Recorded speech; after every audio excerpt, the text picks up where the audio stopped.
ثمة مرض يؤثر في حياتنا بكل جوانبها، مرض قد يكون لتشخيص المرء به مفعول مدمر. أود أن أؤكد على أنني أعتبر الكشف المبكر خطوة مهمة جدا في الصراع ضد السرطان. يصاب شخص من أصل كل 3 أشخاص بهذا المرض في حياته. لكن أنواع السرطان التي نعالجها اليوم في مراحل مبكرة لا تشفى كلها. السرطان هو أحد أكثر الأمراض تعقيداً من حيث العلاج، لأنه يدخل في تكوين خلايا جسم الإنسان. السرطان ليس مرضاً غريباً يغزوك من الخارج، بل هو يدخل في صلب طبيعتنا البشرية. جرى ابتكار بعض العلاجات الجديدة الرائدة. هذا علاج جديد بالنسبة إلينا، ولم نصل إلى استعمال هذه التكنولوجيا في العلاج. هذه العلاجات تعطينا جميعاً احتمالاً بأننا قد نتمكن في يوم من الأيام من هزم مرض السرطان.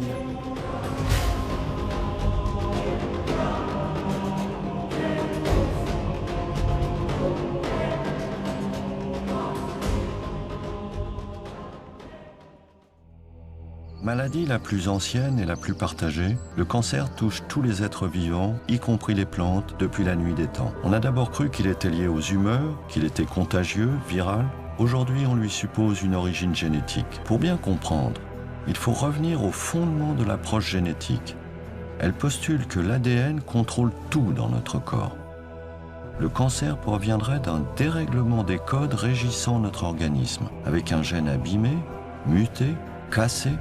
Les cellules échappent au programme génétique. Si certaines cellules échappent à ce contrôle, ce qui est le cas du cancer, elles échappent au programme génétique, c'est ce qu'on appelle une mutation.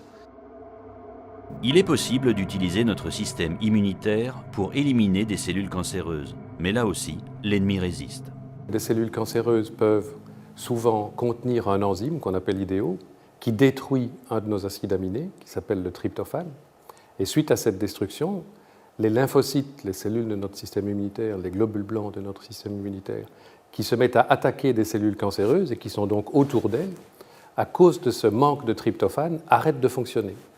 Et donc c'est un mécanisme important par lequel des cellules cancéreuses peuvent échapper complètement à une destruction par des lymphocytes qui viennent les attaquer. Les moyens de lutter contre le cancer existent. Ces traitements, souvent complémentaires, s'utilisent seuls ou en association selon le type du cancer et son environnement.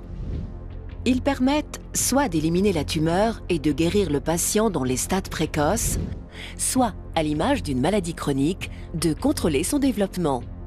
Ces traitements sont principalement de 3 natures. La chirurgie, qui consiste à ôter la tumeur, partiellement ou dans sa totalité. تعد العمليات الجراحية أقدم أنواع العلاجات، حيث كانت العمليات الجراحية السلاح الأنسب في محاربة السرطان قديما، حيث تمثل مبدأ الجراحة باستئصال الورم بكل بساطة.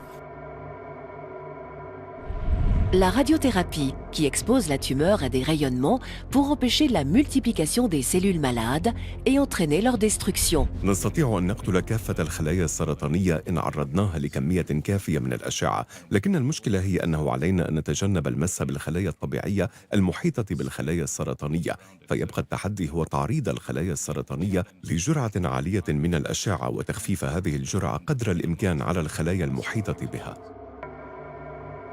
La chimiothérapie, qui consiste en l'administration de substances médicamenteuses pour détruire les cellules cancéreuses ou empêcher leur prolifération, quelle que soit leur localisation. Les cellules cancéreuses, par définition, se multiplient très rapidement. Cette multiplication, elle est permise par ce qu'on appelle des facteurs de croissance sous forme de petites billes vertes. Les cellules peuvent réceptionner via des capteurs dont elles sont dotées en très grande quantité ces facteurs de croissance. Vous voyez ici ces capteurs.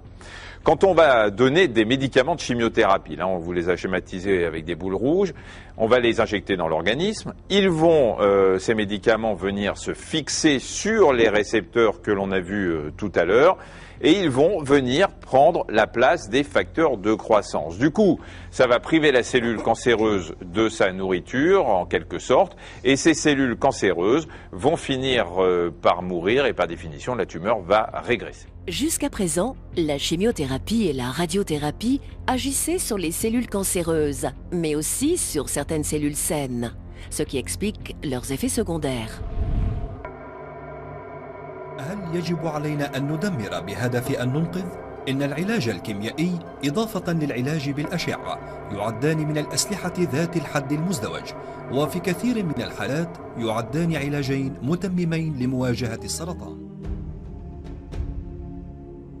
بعدما جمعنا بين التكنولوجيا والمعرفة العلمية، يبدو مستقبل علاج الأورام السرطانية أكثر إشراقاً بالنسبة إلينا جميعاً.